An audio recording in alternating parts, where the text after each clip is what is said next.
Alright, touchy subject. Never made a video about race before.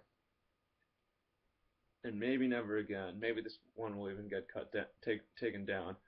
But I have lots of thoughts, and this video is going to have a few of them.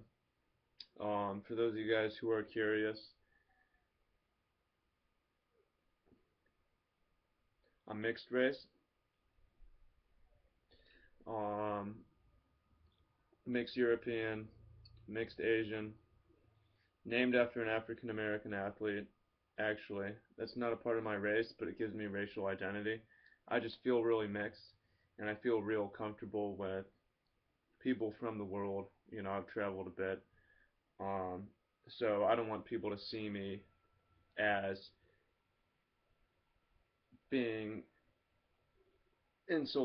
singular of one race. You know, obviously I have the appearance of being Asian, but that's not. I don't want that to be my whole identity of people how they see me on the court, and I don't want because that's not the whole way I feel about myself.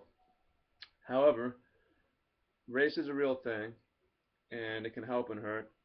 And in the past, I feel like it may have hurt me. You know, I've been called racial stereotypes, obviously.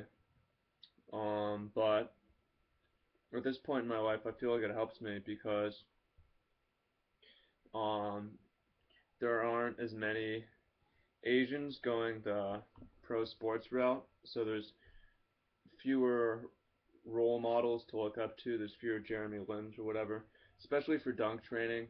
I feel like the fact that I'm Asian has got to help me because, and this is based on other people's racial conceptions, but it's much harder to sell a jump manual if you're black.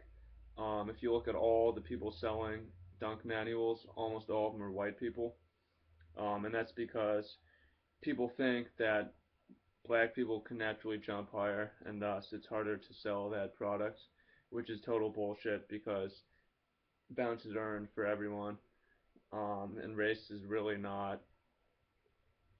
Genetics aren't a huge thing, but racial culture is a thing.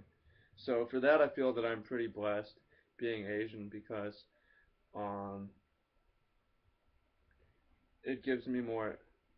It's just there are fewer people doing it. So, and whether or not it's true, people believe like, oh, this guy can jump or play basketball, and he's Asian. Oh, that therefore he must train hard or be credible for some reason or whatever. I don't know if that's real, but it gives me confidence. It feels like a real thing. But bottom line, I think that from race doesn't matter so much except for it's a real thing because people see it as a real thing, and it can help, it can hurt, but I figured maybe you guys would be interested in hearing that and my side of things. And you know, it's not the whole story I told about myself, obviously, but if this is interesting to you, maybe I'll do another thing again later.